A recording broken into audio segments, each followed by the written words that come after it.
Welcome to Buckets, your daily NBA betting podcast, live from the Tommy John Home Studios. When you're truly comfortable, you do everything better, and that includes betting. So let's get into our picks here for today. We've got plays for you on the Thursday card coming up. Another 8-game slate. I'm your host, Brandon Kravitz, at BK Picks.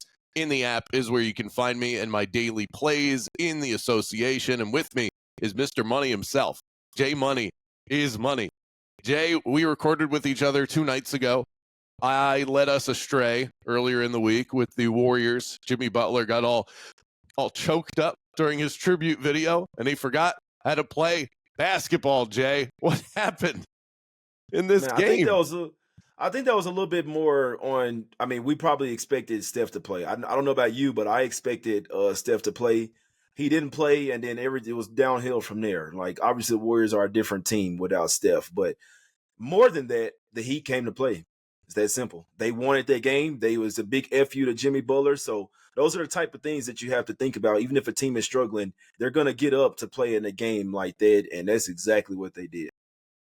But we did cash some Magic tickets. We covered the spread, covered the team total. They scored 111. We had it at 108.5, and that's how it goes sometimes. So I'm glad that you were able to dig us out of the mud, and we'll see. I'll see if I can carry the team this time around. A reminder that everything that we talk about today can be found in the award-winning Action Network app, as well as quick slips for our picks today in the episode description. And just as a disclaimer on just how important CLV can be, is this Pacers-Lakers game that I just got done watching. So I bet this one early because I was really excited to be on the home team in the Indiana Pacers, and I bet them at -1. And then that line shifted throughout the day to Pacers +1 and actually closed at Pacers +1.5. And LeBron with the tip-in walk-off winner, and the Lakers win by a point. And so I lose my bet, but for those out there that got in late, and I think that that's the important disclaimer for all of us, whether you're recreational, you consider yourself a sharp or professional, there is no one be-all, end-all perfect time to get into a bet. Sometimes it's early, sometimes it's last minute, and that's the sort of, I think, the art that goes with the science and the math behind all of this stuff is trying to nail that perfect moment of when to buy in, because there's no one clear answer.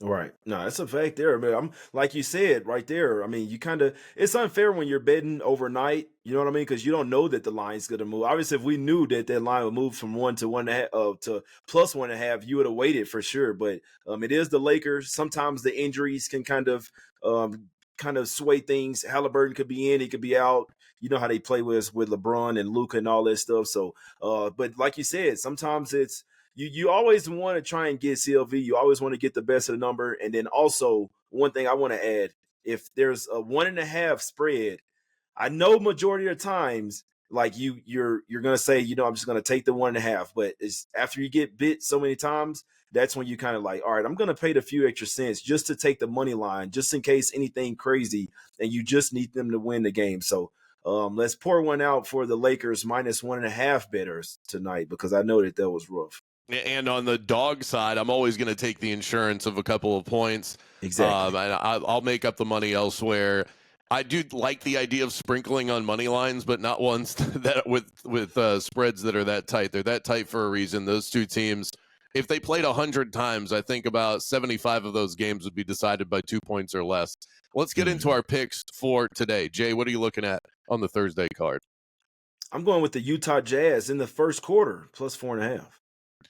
I'm going to go with the Cleveland Cavaliers -13.5 against the San Antonio Spurs, and I'll go ahead and give you my cap on that because I'm fascinated to hear how you land on the Utah Jazz. So we'll save that one here for just a moment. But the Cavs finally back on track after dropping 4 straight. They're back to beating up on bad teams, which is what the great teams in the NBA do. They've got back-to-back wins now, averaging a 20-point win margin within those two. And they come back after a lengthy road trip. I think that's the kind of thing that can be problematic for some. I think it's as good teams go, teams that are buttoned up, that are able to feed off of that crowd as well as the Cavs do. The vibes in Cleveland haven't been this good since LeBron was donning that jersey. I think it'll be a positive. Meanwhile, the Spurs on the other end of the spectrum, they're on the third game of a 3-game roadie, so I don't love that for them. The way that I would have this projected based on the numbers I'm looking at sites like Dunks and Threes, neutral court, this line should be around where it is right now. When you bake in the situational angle of it and the home court advantage, and Donnie is back, Donovan Mitchell will be returning from injury for this one. I'm all in on the Cavs tonight. Yeah, I can't talk, y'all. I mean, I'll start with this. The Spurs are trash. Like, this team is horrible, man.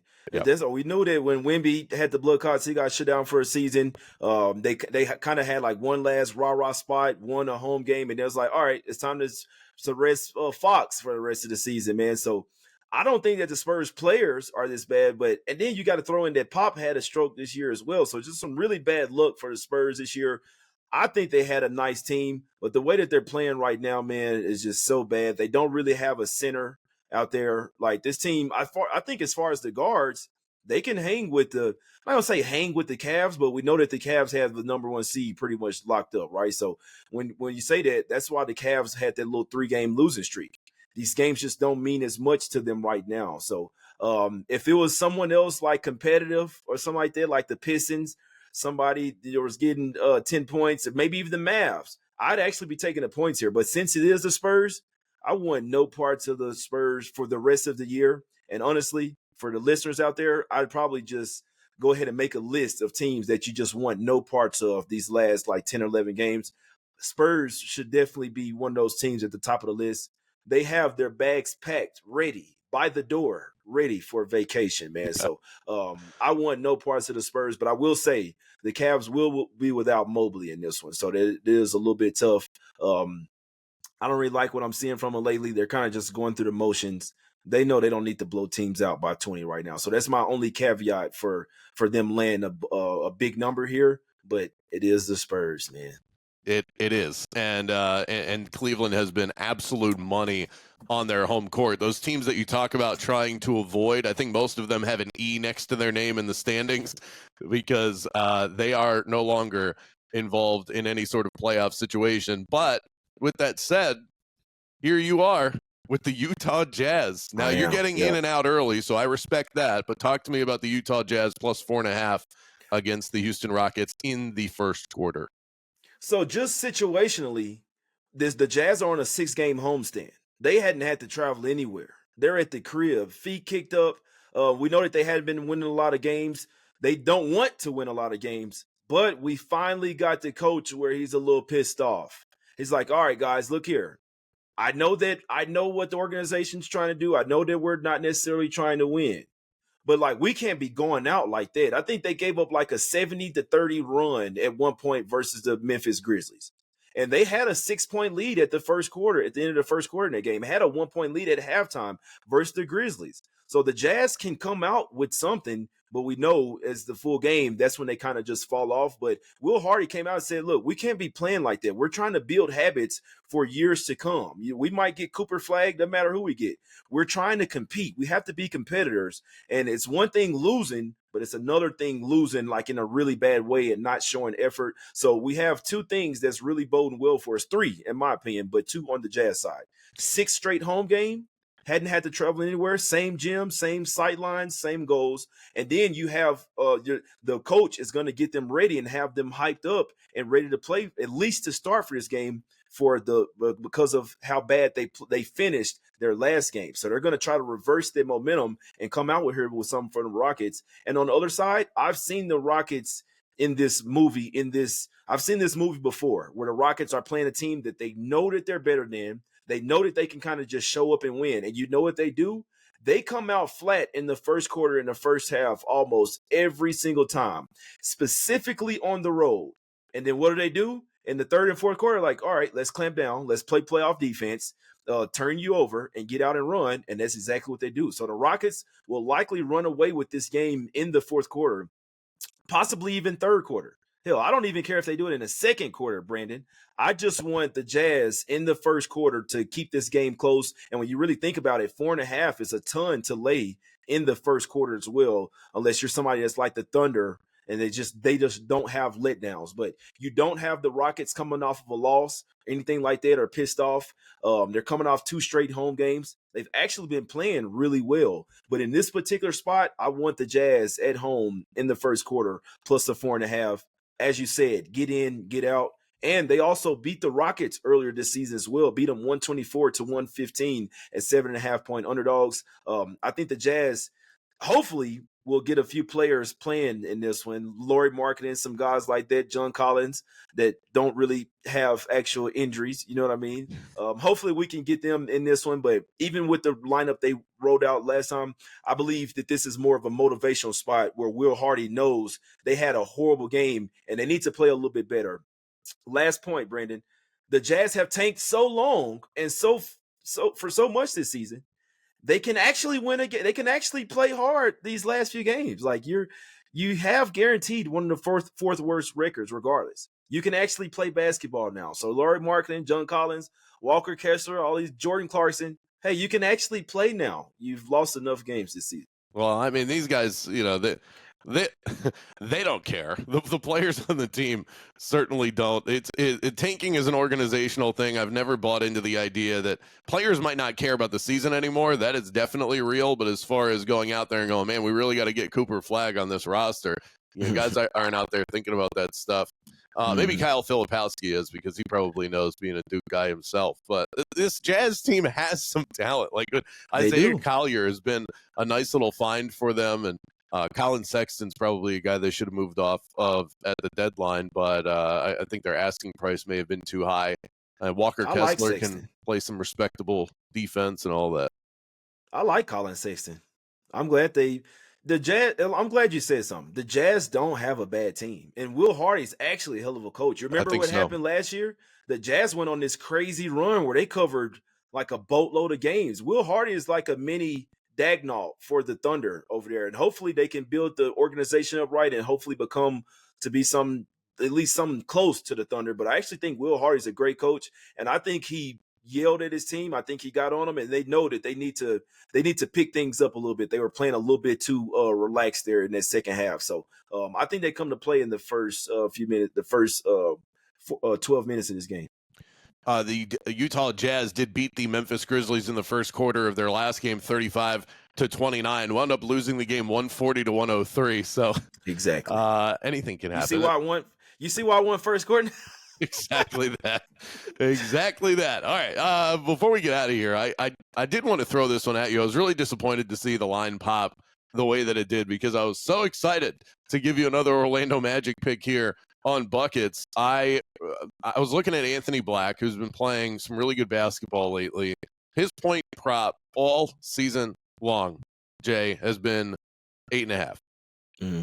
But lately, he's been going off. He's been in double figures in each of his last 3. The Magic have won all of those games. And I think people who don't watch this team night after night still view him as a reserve, but he's getting starter minutes. Corey Joseph is in there to start games, but AB is out there with the closers. And a fun stat that I dug up, the last 10 times that Anthony Black has scored at least 10 points in a basketball game, the Magic are 10-0 in those games. So makes sense. You can get him to score at least 10 at -275. You can get the Magic to win the game at around the same price, and that then prices out at -125. So I think that might be the better way to play this, because Anthony Black's prop, I kind of buried the lead there, is up to 12.5, and I think that's a little too pricey. To jump up by 4 points is a little much. But if you want to take Anthony Black to score 10 and the Magic to win at -125, I think that could be a fun bet, and one that is heavily correlated as well, that sportsbooks I don't think are wise to. Yeah, I would do that as well. PJ Washington is out for this game, right? I'm pretty sure I saw that he was going to be out. Let me verify.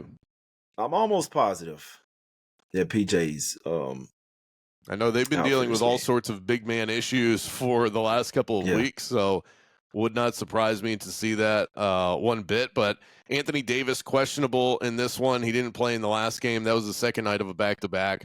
PJ Washington is out with an ankle injury. He's going to miss his second straight. So And Najee Marshall scored a 38 in his last game, so that might be a guy you want to look at as well. yeah, Najee Marshall's in balling. This is something important. So I'm probably 90% sure that Anthony Davis plays in this game. It's not a front end of a back-to-back or anything like that. So with that being said, if you want to wait on AD to get ruled in, you'll probably get a better number, money line number, spread or money line with the Magic there. And if it goes down to -6, then the money line might be somewhere around -210, and then you'll probably be looking at like a -110 or -115 for that parlay there. So I would wait and place that once Anthony Davis is ruled in. That Magic line is going to go down from 7 to at least 6, and then that's when you'll get a better juice on that money line. So that's what I would do. I don't know for sure. I'm not a team doctor, but I'm almost positive that Anthony Davis is pretty much only like he's going to play as long as it's not a back-to-back. So that's what I would do. And he played 27 minutes in that first game back after missing like 18 games. So it seems like there aren't too many restraints on AD, and this is something that you brought up before we hit record here. I really like this one. In fact, I've already placed this bet. So, David, if you wanted to put that in the quick slip as well. AD double-double plus 175. The Magic right now, well, over the course of the season, really, this has been the case. Anytime they go up against a big that is physical, imposing, and has skill, like the Cats of the world, they crumble in the paint. You would think that with how good the Magic are defensively, that they would dominate in these situations.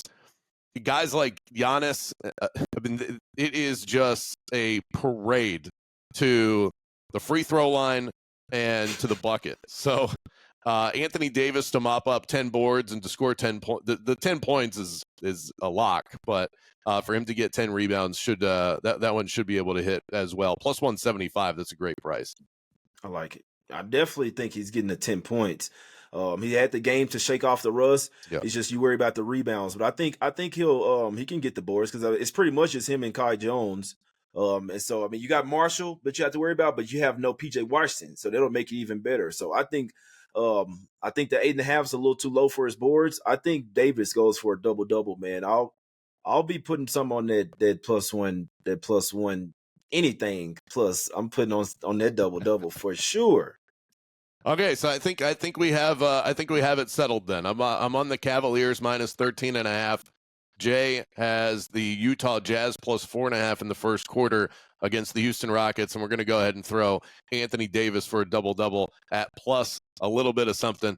Plus 175 is the best price available right now. When you're truly comfortable, you do everything better, and that includes betting, so go get yourself into some Tommy Johns. Shout out to our producer, David Payne, and to Jay Money for however many times you and I get to do this in the future. It has been an absolute pleasure listening to you for years on this podcast, and then to be able to chop it up with you. A dream come true, my friend.